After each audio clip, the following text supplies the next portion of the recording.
Nah, kalau boleh tahu ini 1 hektar itu, Nah, ini ya kalau 1 hektar itu penghasilannya berapa? Kalau 1 hektar dia dengan pola tanam dengan jarak 50 kali 50 itu ada 40.000 bibit. Ya, ya. Artinya 40.000 bibit. Kalau kita menggunakan katak dalam 2 tahun itu sudah ini 2 tahun 2 kiloan. Jadi kalau 40.000 tinggal kita kali saja. Kita hitung sekilo saja, kita tidak usah bermimpi 2-3 kilo karena umbi porang itu yang pernah kami temukan itu sampai tembus 40 kilo Pak per umbi. Tapi kita hitung 1 kilo saja yang real, yang bisa diolah oleh koperasi. Sementara koperasi kan sudah memproduksi umbi yang minimal 1 kilo. Kalau 1 kilo kan ada 40 ton di sana Pak, yang 1 hektar. Kita kali harga yang sekarang harganya hancur. Tadi saya sampaikan 2.500, kita hitung 2.000 saja. 4 kali 2 dah 800 juta per hektar. Luar biasa. Nah, jadi ini yang kita sampaikan ke petani.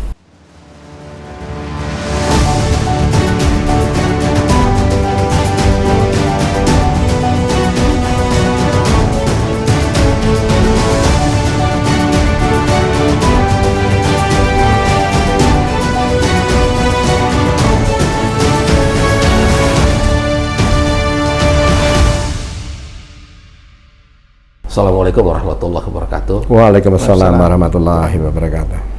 Alhamdulillah, tamu kita di redaksi Suara NTB hari ini adalah Profesor Suwarji, fasilitator Astra Internasional yang membantu pengembangan tanaman porang di Kabupaten Lombok Utara. Apa kabar, Prof? Alhamdulillah sehat Pak Gus. Lama tidak ketemu kita ya. Lama tidak ketemu. Nah, yang kedua adalah Ketua Koperasi Berkah Bumi Lombok di Kabupaten Lombok Utara, Bapak Putra Anom. Okay. Apa kabar? Alhamdulillah baik. Sehat ya? Alhamdulillah sehat. Nah, kita akan diskusi dan berbincang-bincang tentang pengembangan tanaman porang di Kabupaten Lombok Utara. Prof, ide awalnya pengembangan tanaman porang di Lombok Utara itu seperti apa, Prof? Nah, ceritanya begini Pak Gus. Jadi kira-kira 6 tahun yang lalu saya menemukan, jadi Pak Putra Anom dan teman-temannya ini mengambil umbi ini dari dalam hutan. Terasa apa ini? Saya juga belum kenal ini. Ini porang ini masuk tanaman apa ini? Umbi-umbian. Nah, dibawa ke kampung, dipikul, dibawa ke kampungnya. Nah, kemudian kok harganya kok mahal? Nah, itu yang tertarik kami. Tahun berapa itu? Tahun 2018. 2018. Nah, itu yang terlalu. Jadi setelah berhenti saya menjadi WR 42 kali Pak. Nah, sekarang waktu saya penuh tercurahkan untuk mengembangkan produk ini dan sorghum. Jadi 2 tanaman saja yang saya pilih itu. Kenapa? Karena ini adalah tanaman pangan ekspor masa depan. Potensinya luar biasa besar. Nah, ceritanya tadi setelah kita pelajari, ternyata mempunyai potensi. Nah, mulailah kita buat ini KKN tematik. Jadi KKN tematik di Desa Sambi Elen tentang porang, budidaya porang, KKN tematik di wilayah Loloan tentang porang, KKN tematik di wilayah Sukadana tentang porang aja. KKN tematik itu mahasiswa membantu mencerahkan masyarakat untuk dalam budidaya porang ini. Dan alhamdulillah kita mendapatkan support dari Astra Internasional. Awalnya di 4 desa, Sambi Elen, Lolowan, Senaru, dan Batu Rakit. Kemudian tahun 2019 2020 sampai 2021. Karena hasil binaan kita itu dianggap terbaik oleh Astra, diminta kita coba dikembangkan di satu kecamatan penuh semua desanya. Nah, kemudian itu ya Kecamatan Gangga menjadi binaan selanjutnya 2021. Kemudian kemarin dievaluasi diperpanjang 2023. Nah, ini potensi yang bagus, pengembangan pangan lokal berbasis lokal yang bisa mempunyai potensi pasar dalam negeri maupun pasar ekspor. Jadi pasar ekspornya yang besar itu memang Cina. Cina pasar besarnya yang ekspor, kemudian ke Jepang dan Korea dan lain, baru berkisar itu. Dan negara Eropa sudah mulai ini makanan kalau dibuat pangan bebas karbohidrat. Nah, karbohidratnya lain, bukan karbohidrat kita seperti biasa di beras, tapi karbohidrat yang berkualitas tinggi. Nah, ini bisa dibuat di food press. Bapak sudah bisa melihat ada beras porang, ada mie shirataki, ada tahu porang, yang semuanya itu makanan sehat. Ya. Nah, sebelum difasilitasi oleh Astra Internasional, kan sudah ada yang menanam di sana. Belum ada, di dalam hutan. Oh, di dalam hutan. Jadi di dalam hutan itulah, kalau di dalam hutan itu kita tidak pelajari budidayanya, nanti punah nanti. Kan tadi Prof bilang bahwa melihat ketika datang ke desa KLU ya, ke desa. Ya, ke desa. Oh, ada porang. Ada porang. Apa ini? Dari mana dia hasilnya? Dari tengah hutan. Istilahnya bolang, ngambil di dalam hutan. Nanti kemudian kita pelajari budidayanya. Nah, masyarakat sebelumnya menggunakan porang itu untuk apa? Ya, banyak hal sebenarnya ini bisa diolah. Nah, dulu misalnya sebelum dibina ini. Ya, ada dijual. Oh, dijual. Jadi pasarnya ya semua di Jawa ya. Ya. Jadi menjadi pemain itu. Tapi ngambilnya masih di hutan. Belum dibudidayakan. Nah, kita pelajari budidayanya, gimana membibitkannya. Jadi membibitkannya juga kita pelajari. Budidayanya yang baik kita pelajari. Jadi semua yang ada di wilayah sana, tanaman kopi, tanaman kakao, tanaman vanili dan lain-lain itu bisa diintegrasikan dengan ini. Nah, sehingga kalau misalnya tahun kemarin nah, maksud diintegrasikan seperti apa? Ya, jadi tanaman selah gitu? Tanaman selah. Oh, tanaman selah itu. Jadi tanaman bawah. Ada tanaman produksi atasnya kelapa, duren, kakao, kopi, di bawahnya ini. Nah, yang menarik ini, waktu tanaman duren tidak berhasil karena curah hujan yang nggak karu-karuan, mungkin rendahnya. Kemudian tanaman cengkeh tidak berbunga, tanaman kelapa berhasil sekitar 800 biji 1 tahun, tanaman kopi bagus bisa 5 tonan. Nah, ini ternyata di akhir-akhirnya porang ini menambah fungsi itu. Jadi makanya masyarakat sekarang bersemangat sekali. Nah, luas lahan yang ditanami porang di KLU sekarang berapa? Jadi berapa kira-kira? 800-an ya, hektar. Sudah 800 hektar ya? Itu di kelompok koperasi kita. Ya. Jadi ada yang tidak dibina di luar koperasi kita. Ya. Banyak ada yang nanam sendiri ya? Ada nanam sendiri. Sudah tahu gini, jadi makanya kita pertama kita budidayakan porang, mengerti porang itu bagus, pasarnya bagus, kemudian orang ribut itu. Nah, malah saling curi.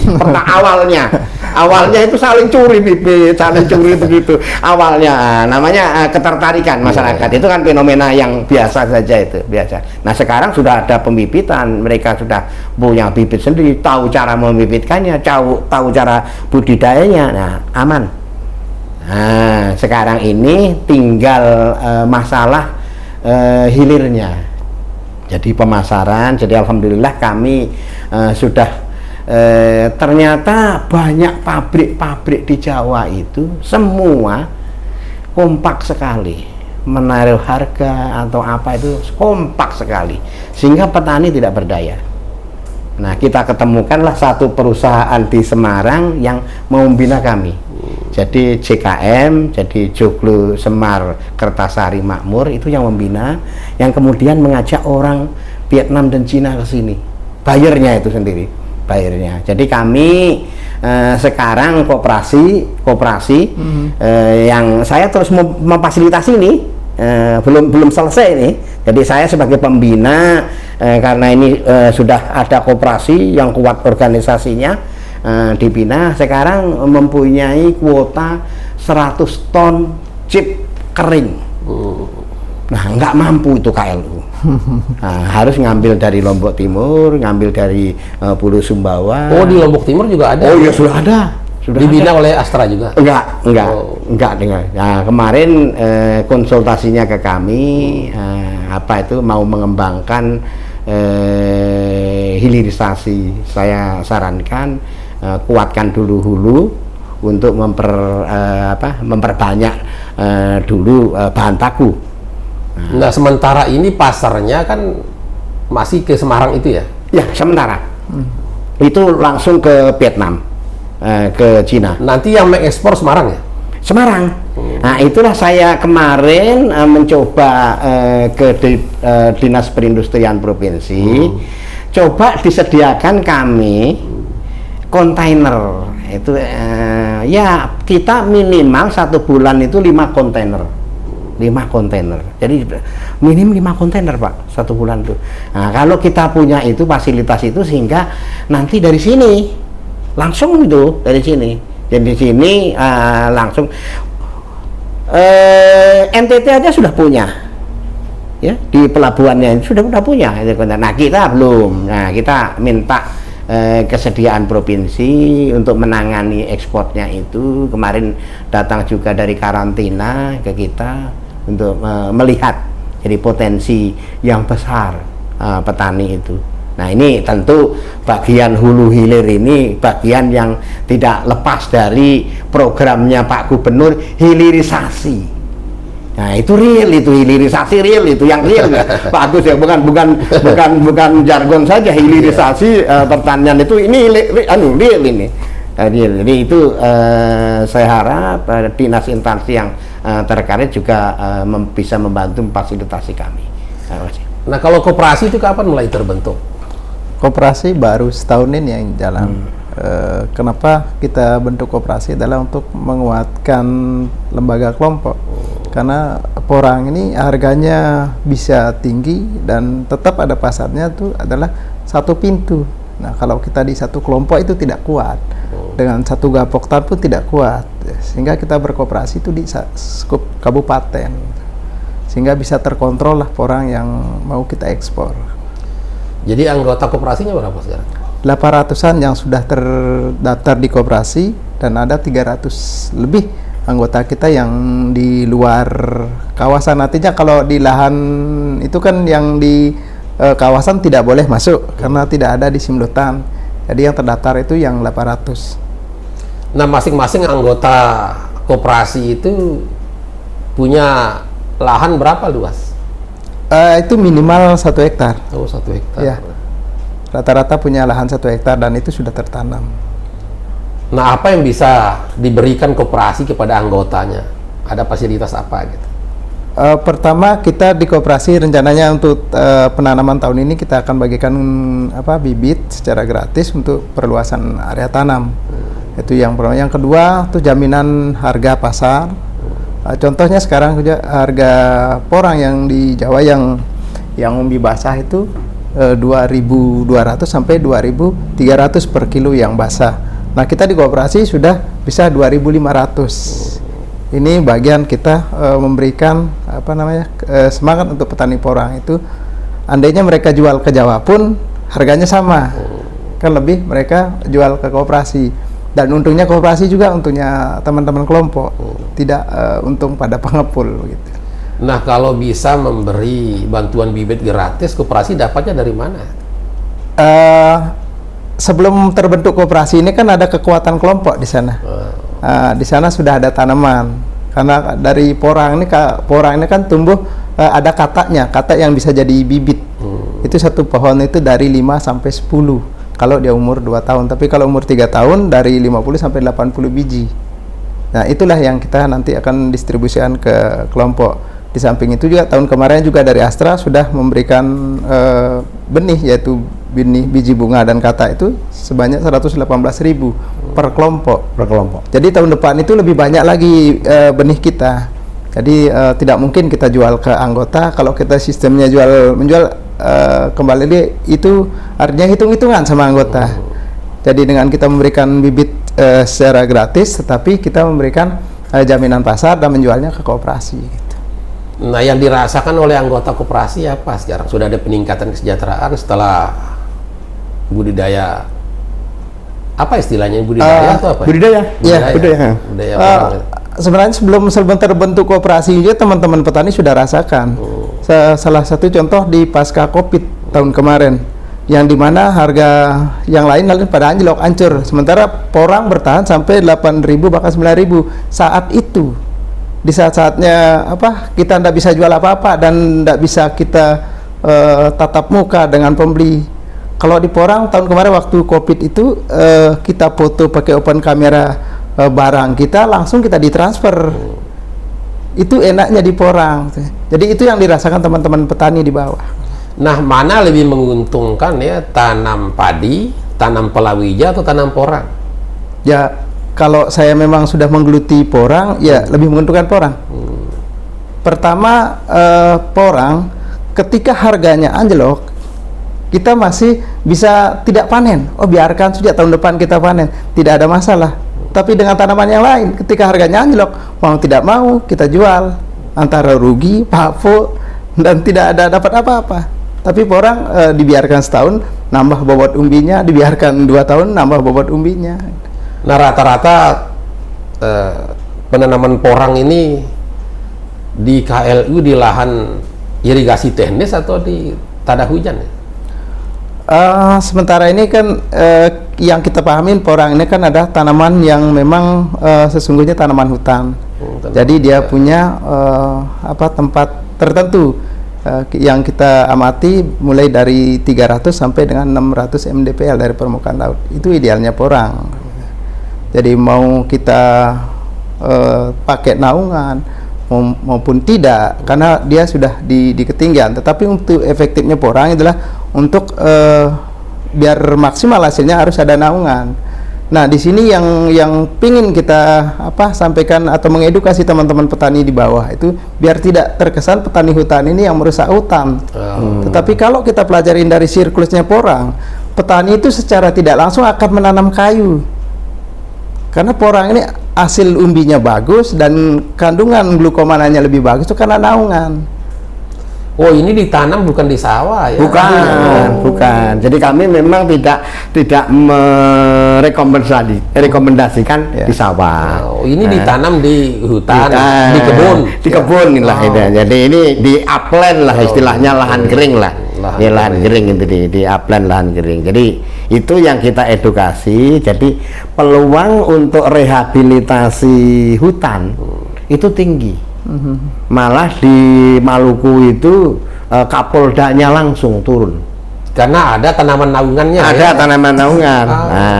Ada tanaman naungan. Jadi makanya saya ceritakan tadi ternyata integrasi, jadi gabungan betul, kopi, kakao, vanili, duren, cengkeh. Jadi petani kan jarang itu jadi macam-macam itu. Nah, kemudian kita masukkan. Nah, sistemnya ini sistem tertutup, tanpa input dari luar, tanpa pupuk kimia. Jadi sudah tahu itu. Jadi pembelinya langsung sudah tahu tidak ada pupuk ini, tidak ada pupuk. Nah, itu saja bisa maksimal. Jadi kita maksimal. Ini rata-rata ditanam di lahan pribadi atau? Ada yang di lahan pribadi, ada di kawasan, tetapi kawasan yang sudah dapat izin. Ya, ada izinnya. Sudah dapat izin. Karena tahun kemarin juga kita sempat ditegur juga sih dari Kementerian Lingkungan Hidup tentang pengambilan umbi. Nah, tetapi kita ambilnya kan bukan di taman nasionalnya, karena orang kan tidak mau hidup di terlalu tinggi, terlalu dingin ya. Sehingga tahun kemarin juga ada pemberdayaan juga dari Taman Nasional untuk bagaimana pengembangan porang. Nah, diberlakukannya itu teman-teman petani di desa penyangga itu tidak ada lagi melirik mencari kehidupan di dalam hutan itu. Jadi Karena tidak ada yang merusak porang, hutan. Jadi Hujan- tidak hujan ada tambah- yang tambah hijau. naik ke Betul. Taman Nasional merusak hutan. Iya. Jadi mau hasil di bawah saja lebih tinggi, ngapain dia pohonkan itu. Nah, disitulah konsep yang kita bawa, Pak. Jadi meningkatkan penghasilan. Jadi rata-rata sudah 4 tahun itu penghasilan 2-3 kali lipat. Ya, meningkat itu kali lipat. Jadi kami hitung dengan SROI, kita hitung. Jadi sudah juga cukup yakin kita itu. Nah, kalau boleh tahu ini 1 hektar itu, Nah, ini dia. nah kalau 1 hektar itu penghasilannya berapa? Itu? Kalau 1 hektar dia dengan pola tanam dengan jarak 50 kali 50 itu ada 40.000 bibit. Iya, iya. Artinya 40.000 bibit. Kalau kita menggunakan kata dalam 2 tahun itu sudah ini 2 tahun 2 kiloan. Jadi kalau 40.000 tinggal kita kali saja. Kita hitung sekilo saja, kita tidak usah bermimpi 2-3 kilo karena umbi porang itu yang pernah kami temukan itu sampai tembus 40 kilo, Pak. Per umbi. Tapi kita hitung 1 kilo saja yang real, yang bisa diolah oleh koperasi. Sementara koperasi kan sudah memproduksi umbi yang minimal 1 kilo. Kalau 1 kilo kan ada 40 ton di sana, Pak. Yang 1 hektar. Kita kali harga yang sekarang harganya hancur. Tadi saya sampaikan 2.500, kita hitung 2.000 saja. 4 kali 2 dah 800 juta per hektar. Luar biasa. Nah, ya. jadi ini yang kita sampaikan ke petani bahwa sekarang kita teman-teman petani di bawah, Pak Ketua gimana ini harga porang hancur, harga porang anjlok lah. Betul. Yang bilang hancur anjlok siapa?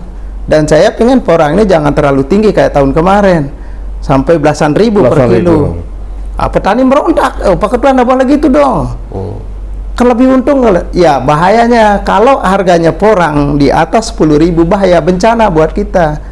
Oke lah realnya porang dari 6 sampai 7.000 itu udah idealnya porang. Tetapi kalau di atas 10.000 bencana besar. Petani jagung beralih ke porang, petani padi jadi bencana itu. Jadi antusiasme masyarakat di KLI untuk menjadi petani porang itu tinggi ya? Ya.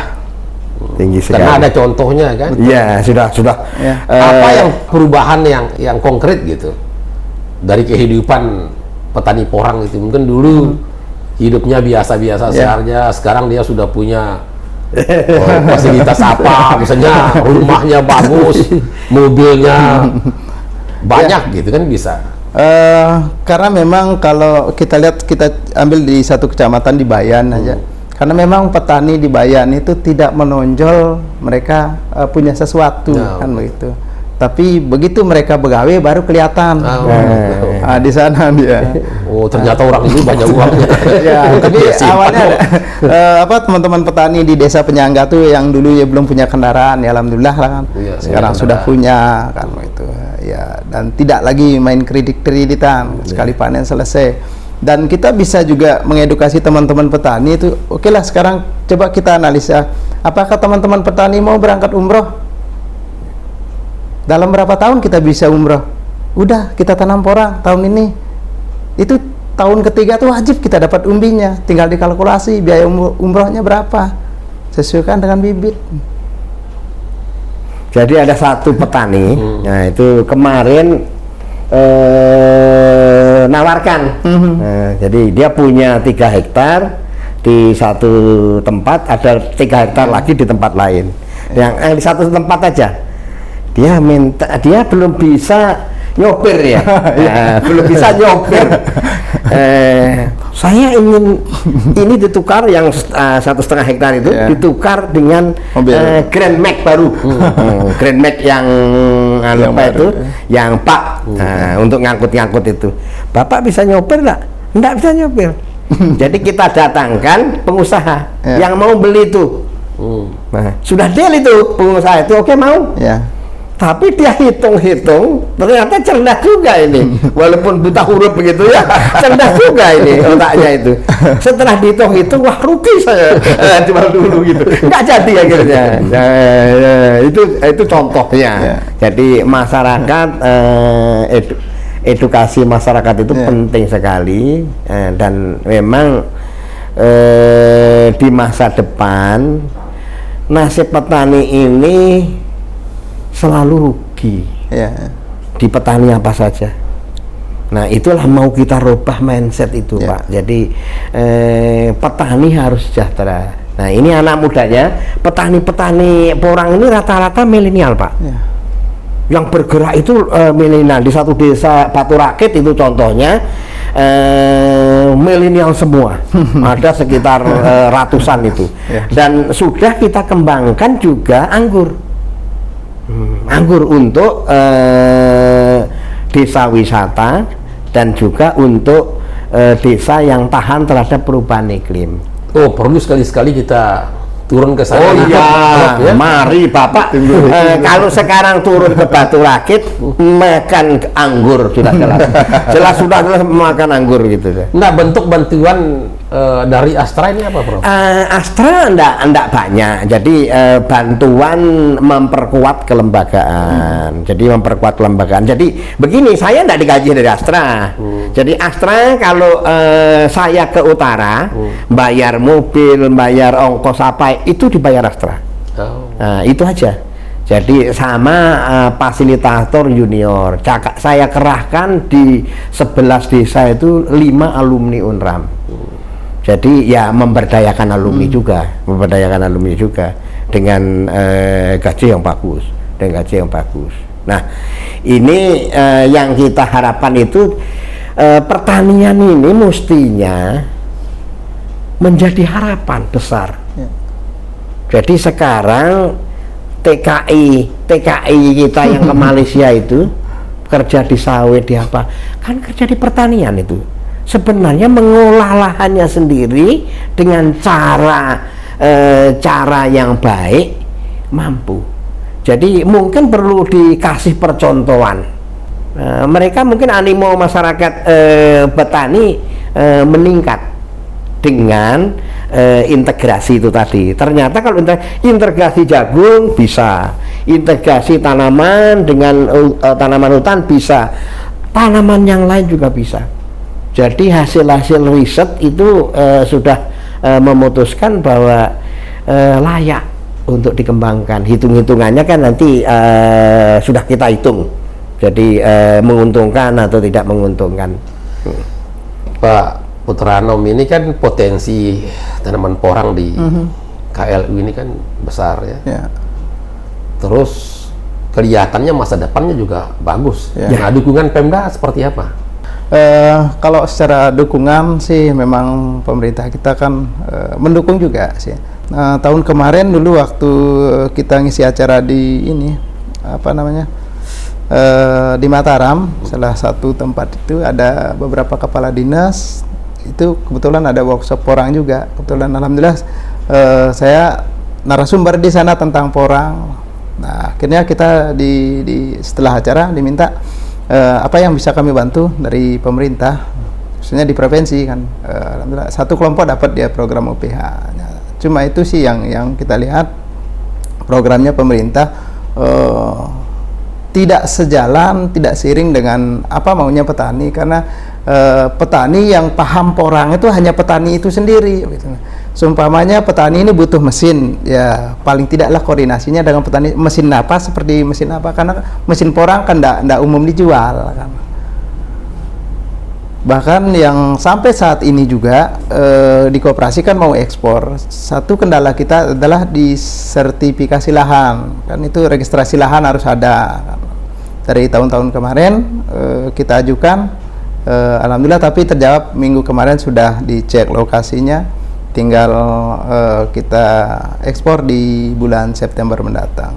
Itu yang pertama. Yang kedua, dukungannya adalah kita sedang mengajukan ini untuk paritas lokal, untuk bibit. Sementara teman-teman kita di luar Lombok, begitu di Bali, dan juga di Sulawesi itu ingin menjual bibit dan ingin membeli bibit itu jelas harus ada bibit yang bersertifikat. Sementara di Indonesia baru satu. Nggak, saya potong dulu. Ini varietas lokal nggak ini kita? Lokal. Ada namanya? Ya. Namanya Lombos KLU 1. Ya. Jadi sudah mendapat pelepasan varietasnya itu. Itu namanya Lombos KLU 1. Artinya kalau bibit itu untuk memenuhi kebutuhan Lombok bisa untuk di Lombok saja. Ya. Tapi aturan APBD itu kan mensyaratkan kalau untuk lokasi lain. Jadi kami sudah memproduksi bibit itu.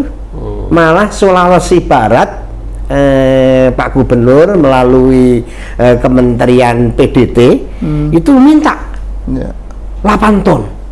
Nah, sebenarnya itu juga nanti ranah bisnis koperasi, ranah bisnis koperasi. Jadi kita menjual bibit. Jadi ini salah satunya menjual ini. Jadi bibit merupakan bisnis yang besar, Pak. Jadi kalau kita kembangkan itu dari spora,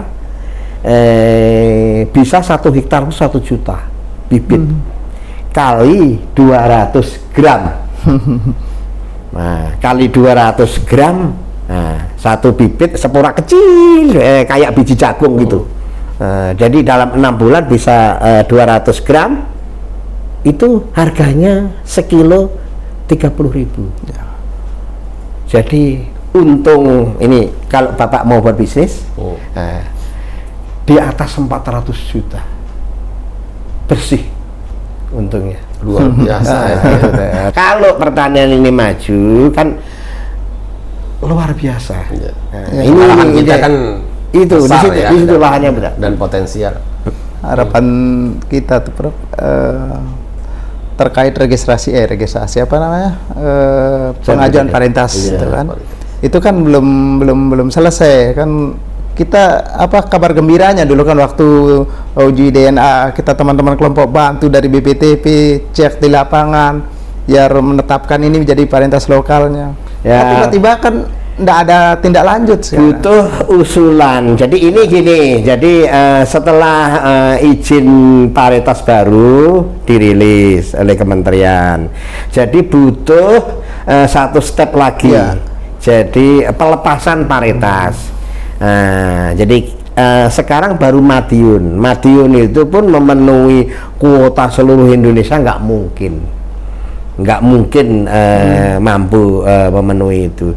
Nah, itu butuh pelepasan varietas. Itu yang dibutuhkan sedikit dana. Jadi untuk studi lanjut. Jadi paling lama setahun lah nanti kami kawal begitu. Jadi Pak Bupati perlu presentasi di kementerian, didukung oleh Dinas Pertanian, kami didukung Astra Pak. Kami tidak minta uang ya, jadi didukung Astra, kami didukung Astra Pak. Jadi saya ingatkan itu, jadi bukan kita minta anggaran dari Pemda. Nah, itu seharusnya enggak banyak juga Bapak, itu sekitar 100 juta. 100 juta kecil. Nah, yang hasilnya besar itu. Yang terkenal itu Pak Bupatinya, Pak.